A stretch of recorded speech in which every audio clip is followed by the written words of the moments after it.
Olá, Giovana aqui, bem-vindo.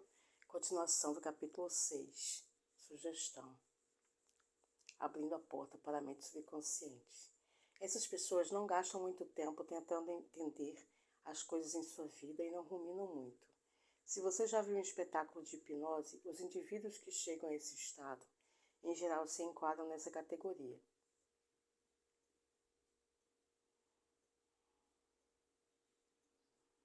Pessoas como essa são altamente críticas e vão se certificar de que analisaram tudo antes de simplesmente se render e confiar.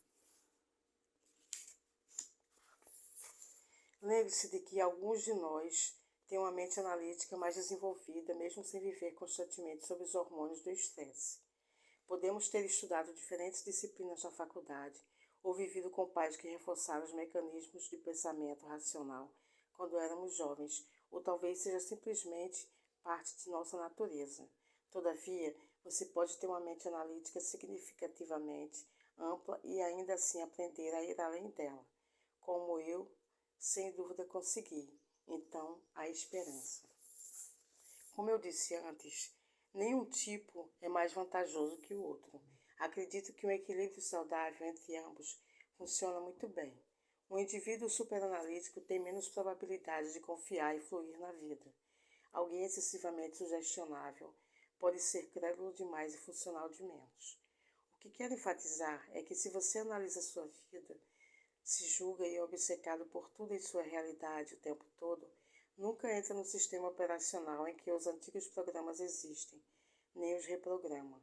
Apenas quando a pessoa aceita e acredita em uma sugestão e se rende a ela, é que a porta entre as mentes consciente e subconsciente se abre. A informação então sinaliza o sistema nervoso autônomo e pronto. Assume o controle. Agora dê uma olhada na figura 6.8. A seta representa o movimento da consciência da mente consciente para subconsciente, onde a sugestão é biologicamente gravada no sistema de programação. Alguns elementos adicionais também podem silenciar a mente analítica e abrir a porta para a mente subconsciente a fim de aumentar o nível de sugestionabilidade de uma pessoa. Por exemplo, fadiga físico-mental aumenta a sugestionabilidade. Alguns estudos mostraram que exposição limitada a pistas sociais, físicas e ambientais por privação sensorial pode causar aumento da suscetibilidade. Fome extrema, choque emocional e trauma também enfraquecem nossas faculdades analíticas, tornando-nos mais sugestionáveis à informação. Desmistificando a meditação. Assim como a hipnose, a meditação é outra maneira de driblar a mente crítica e entrar no sistema subconsciente dos programas. O propósito da meditação é levar sua consciência para além da mente analítica, tirar a atenção do mundo exterior, do corpo e do tempo e prestar atenção ao mundo interior dos pensamentos e sentimentos. Muitos estigmas cercam a palavra meditação.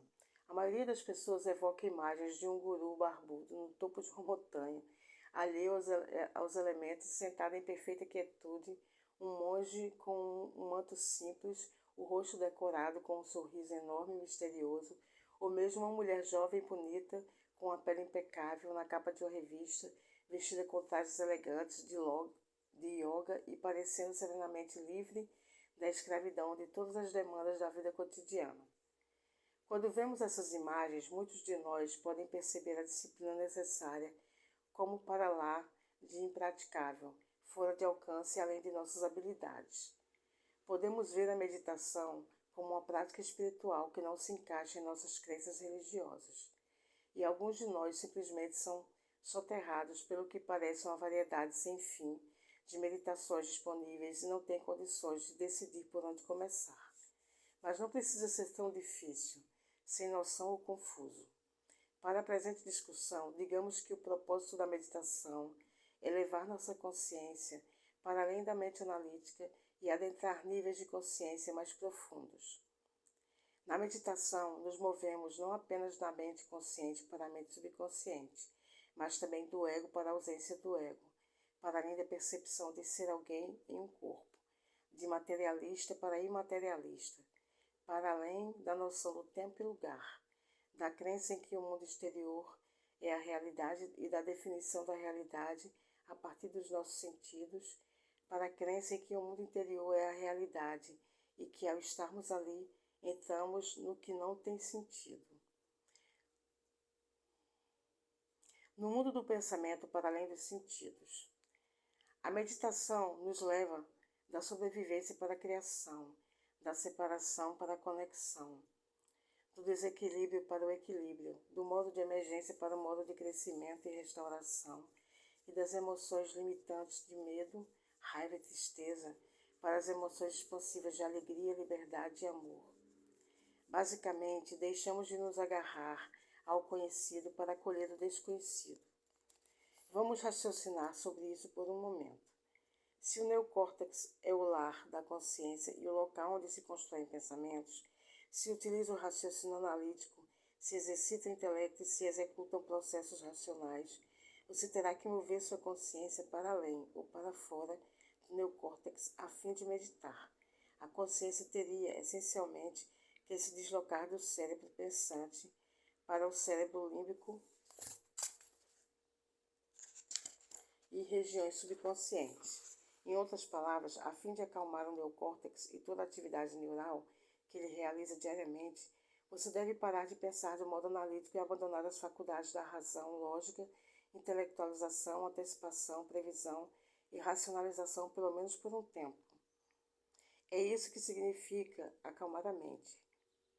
De acordo com o modelo neurocientífico que descrevi nos capítulos anteriores, acalmar a mente significa que você teria de declarar um cessar-fogo em todas as redes neurais automáticas do cérebro pensante que você dispara de modo habitual e constante. Ou seja, você precisaria parar de se lembrar de quem pensa que é, por reproduzir repetidamente o mesmo nível de mente. Sei que isso soa como uma tarefa gigantesca e talvez até esmagadora, mas acontece que existem formas práticas e cientificamente comprovadas de se executar essa façanha e torná-la uma habilidade. Nos workshops que eu ministro por todo o mundo, muita gente comum que nunca meditou antes fica muito boa nisso depois de aprender como. Você aprenderá esses métodos nos capítulos a seguir, mas primeiro vamos aumentar seu nível de intenção para que, quando chegar ao tutorial, você colha maiores benefícios, assim como os praticantes de exercícios aeróbicos em Quebec, do capítulo 2, que foram informados de que seu bem-estar melhoraria graças ao empenho e com isso conseguiriam atribuir significado ao que estavam fazendo e, por conseguinte, obter melhores resultados. Por que a meditação pode ser tão desafiadora? O neocórtex analítico usa os 5 sentidos para determinar a realidade. Sua grande preocupação é colocar toda a consciência no corpo, no ambiente e no tempo. Se você estiver minimamente estressado, sua atenção será direcionada para 3 elementos e os amplificará. Quando você está sob o domínio do sistema de emergência, de lutar ou fugir e ativa a adrenalina, como qualquer animal ameaçado na natureza selvagem, toda a sua atenção será dedicada a cuidar do corpo, encontrar rotas de fuga no ambiente e descobrir quanto tempo tem para alcançar a segurança. Você foca demais nos problemas, fica obcecado com sua aparência, remoe sua dor, pensa em quão pouco tempo tem para fazer o que precisa e se apressa para aprontar as coisas. Sua familiar? Como fica tão hiperfocado no mundo externo e em seus problemas quando vive no modo de sobrevivência, é fácil pensar que o que você vê e experimenta é tudo que existe. Sem o mundo externo, você não é alguém com um corpo em um lugar. Que coisa assustadora para um ego que tenta controlar toda a realidade, reafirmando a identidade o tempo todo. Talvez ficasse mais fácil se você lembrasse que, quando vive no modo da sobrevivência, o que você sente na verdade é apenas o ponta do iceberg, apenas uma variedade limitada dos ingredientes que compõem o mundo externo. Você se identifica com as muitas variações e combinações do mundo externo que refletem quem você pensa que é, mas isso não significa que não haja mais. De fato, toda vez que aprende algo novo, você muda sua maneira de ver o mundo. O mundo não muda, apenas sua percepção muda. Aprenderemos mais sobre percepção no próximo capítulo. Por enquanto, basta ter em mente que, se o objetivo é efetuar mudanças e você não conseguiu fazer acontecer com todos os recursos do mundo externo, é claro que precisará buscar respostas fora dos limites do que vê, sente e experimenta. Você precisará extraí-las de outras fontes que ainda não identificou, do desconhecido. Nesse sentido, o desconhecido é seu amigo, não seu inimigo. É o lugar onde reside a resposta. Outra razão pela qual é difícil desviar a atenção de todas as condições do mundo exterior e enfocar o mundo interior é que a maioria das pessoas é viciada nos hormônios do estresse, em sentir a onda de substâncias químicas resultantes das reações conscientes ou inconscientes. Esse vício reforça a crença de que o mundo exterior é mais real do que o mundo interior.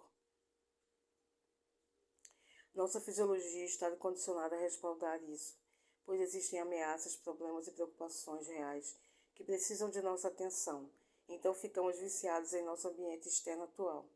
Mediante memória associativa, usamos os problemas e situações de nossa vida para reafirmar o vício emocional, a fim de lembrar quem pensamos ser. Outra maneira de dizer isso é assim: os hormônios do estresse que experimentamos no modo de sobrevivência fornecem ao corpo alta dose de energia e fazem com que os cinco sentidos que nos conectam à realidade externa sejam acentuados. Se estamos continuamente estressados, naturalmente definimos a realidade com nossos sentidos. Nos tornamos materialistas. Quando tentamos entrar no mundo sem sentidos e imaterial e nos conectar com ele, requer certo esforço largar o hábito condicionado e o vício na onda química obtida a partir da realidade externa. Como poderíamos acreditar que o pensamento é mais poderoso do que a realidade física tridimensional? Se vemos as coisas desse jeito, torna-se desafiador mudar qualquer coisa só pelo pensamento, pois nos tornamos escravos de nosso corpo e ambiente.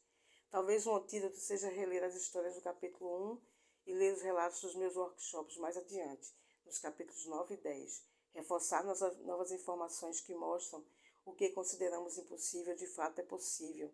Ajuda a lembrar que a realidade é mais do que aquilo que nossos sentidos percebem. Queiramos admitir ou não, somos o placebo, navegando em nossas ondas cerebrais. Se a meditação tem a ver com entrar no sistema autônomo a fim de ficarmos mais sugestionáveis e superarmos os desafios recém-mencionados, precisamos saber como chegar lá. A resposta curta é que chegamos em uma onda cerebral. O estado cerebral em que estamos em dado momento tem enorme efeito sobre o quão sugestionáveis somos naquele momento.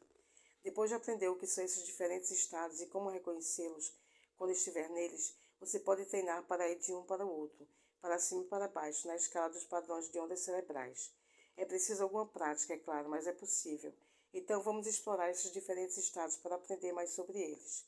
Quando os neurônios disparam juntos, trocam substâncias carregadas que produzem campos eletromagnéticos, e esses campos são medidos durante varreduras cerebrais, como o eletroencefalograma. Os humanos têm várias frequências mensuráveis de ondas cerebrais, e quanto mais lento o estado de onda cerebral em que estamos, mais fundo entramos no mundo interior da mente subconsciente, na ordem do mais lento para o mais rápido. Os estados das ondas cerebrais são delta, sono profundo, e restaurador totalmente inconsciente. Teta, um estado crepuscular entre sono profundo e vigília. Alfa, estado criativo e imaginativo. Beta, pensamento consciente. E gama, estados elevados de consciência. Beta é o estado de vigília habitual. Quando estamos em beta, o cérebro pensante, ou neocórtex, processa todos os dados sensoriais recebidos e cria significado entre nossos mundos externo e interno. Beta não é o melhor estado para a meditação, porque quando estamos em beta, o mundo exterior parece mais real do que o mundo interior. 3 níveis de padrões de ondas cerebrais compõem o espectro das ondas beta. Beta de curto alcance, atenção descontraída e interessada, como ao ler um livro. Beta de médio alcance, atenção concentrada em um estímulo contínuo fora do corpo, como aprender e depois se lembrar. E beta de longo alcance, atenção altamente focada, modo de crise, quando substâncias químicas do estresse são produzidas. Quanto mais altas as ondas cerebrais beta, mais distantes estamos do acesso ao sistema operacional. Na maior parte do dia, alternamos entre os estados beta e alfa. Alfa é o estado de relaxamento, no qual prestamos menos atenção ao mundo exterior e começamos a prestar mais atenção no mundo interior. Em alfa, estamos em um estado leve de meditação. Você também pode chamar de imaginação ou devaneio. Nesse estado, o mundo interior é mais real do que o mundo exterior, porque é nele que estamos prestando atenção. Quando passamos de beta de alta frequência para alfa mais lento, no qual podemos prestar atenção, nos concentrar e focar de maneira mais relaxada, automaticamente ativamos o lobo frontal.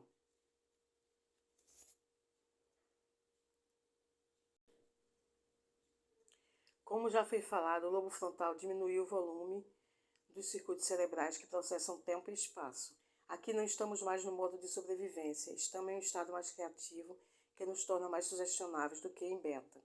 Mais desafiador é aprender como baixar ainda mais, até teta, que é um tipo de estado crepuscular no qual estamos semi-despertos e semi-adormecidos, em geral descrito como mente desperta, corpo adormecido. É esse o estado que buscamos na meditação, porque é o padrão de ondas cerebrais no qual ficamos mais sugestionáveis. Em teta, podemos acessar o subconsciente, porque a mente analítica não está operando. Estamos basicamente em nosso mundo interior. Pense em teta como a chave para o seu reino subconsciente.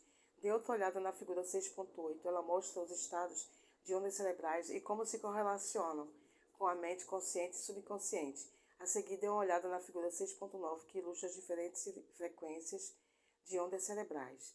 Você vai considerar esse breve passeio pelos padrões de ondas cerebrais ainda mais útil quando chegar à prática da meditação mais adiante neste livro. Não espere ser capaz de entrar em teta quando quiser, mas ter algum conhecimento sobre quais são os vários estados cerebrais e o efeito deles sobre o que você está tentando alcançar vai ajudá-lo. Anatomia de um assassinato. Agora vamos voltar à história de Ivan Santiago e dos outros sujeitos de hipnose do início deste capítulo. É óbvio que aquelas pessoas têm mais facilidade de superar a mente analítica do que a maioria de nós.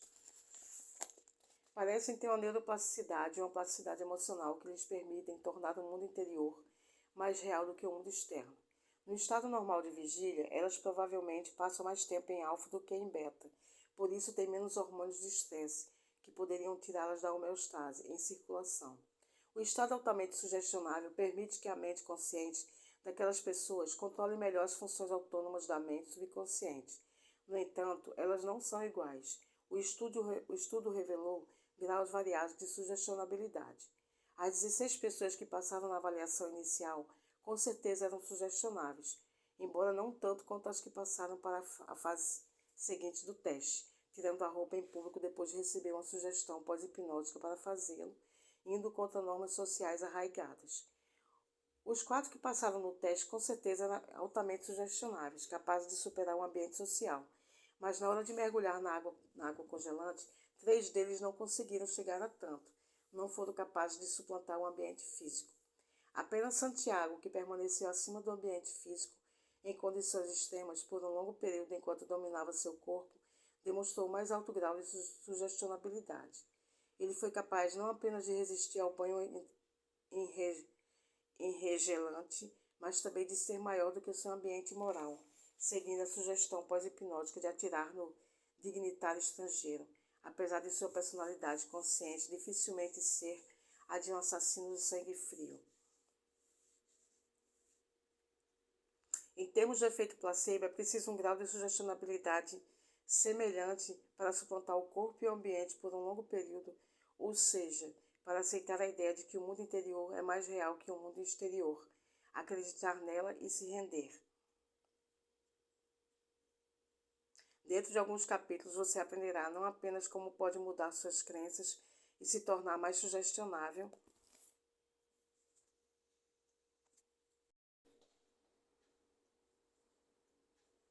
mas também a usar esse estado para programar sua mente subconsciente,